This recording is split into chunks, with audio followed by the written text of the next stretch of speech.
Been की धुन पर नाचते सांप।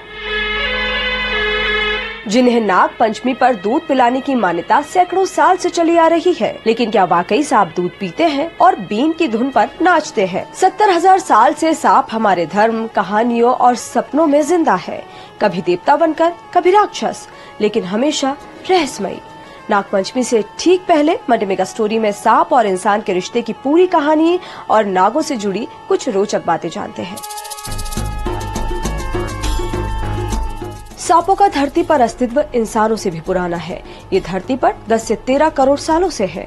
यानी जब हाथी, घोड़ा, शेर और इंसान बने, तब उनका सामना सांपों से हुआ। Independent research scholar Moni Deepa Bose शुरुआती इंसानों और सांपों के रिश्तों पर कहती हैं। इंसान सांपों को शक्तिशाली और बुद्धिमान समझते थे और उनसे डरते थे, क्योंकि सांप के डसने से इंसान मर जाता था। सांप की त्वचा छोड़ने से इंसानों को लगा कि वो अमर है। जब ऐसे भाव कथाओं और मान्यताओं के साथ मिल गए, तो सांपों की पूजा करने की परंपरा शुरू हुई। बोत्सवाना की 70,000 साल पुरानी पाइथन गुफा और मोहनजोदड़ो की 4,500 साल पुरानी सील बताती है कि इंसानों और सांपों का रिश्ता बेहद प्राचीन और रहस्यमयी रहा है। गुजरात के कच्छ में मिले जीवाश्मों से पता चला कि 4.7 करोड़ साल पहले भारत में वासुकी इंडिकस नामक 50 फीट लंबा सांप रहता था, जो अब तक का सबसे लंबा सांप है। इससे पहले दक्षिण अमेरिका में पाए गए टाइटेनोबोआ को सबसे लंबा सांप माना जाता था। जीवाश्मों से पता चलता है कि शुरुआती सांपों के छोटे छोटे पैर हुआ करते थे, जिनका उन्होंने धीरे धीरे विकास के दौरान इस्तेमाल करना बंद कर दिया और पैर गायब हो गए। सांप और नागों से जुड़े कई मिथक और फैक्ट्स भी हैं, जैसे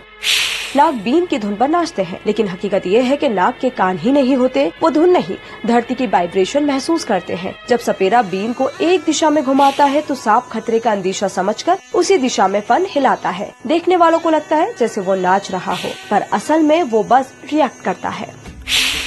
नाग चेहरा नहीं भूलते और बदला लेते हैं। नागों के दिमाग की संरचना इंसानों की तरह नहीं होती, इसी वजह से सांपों में ना याददाश्त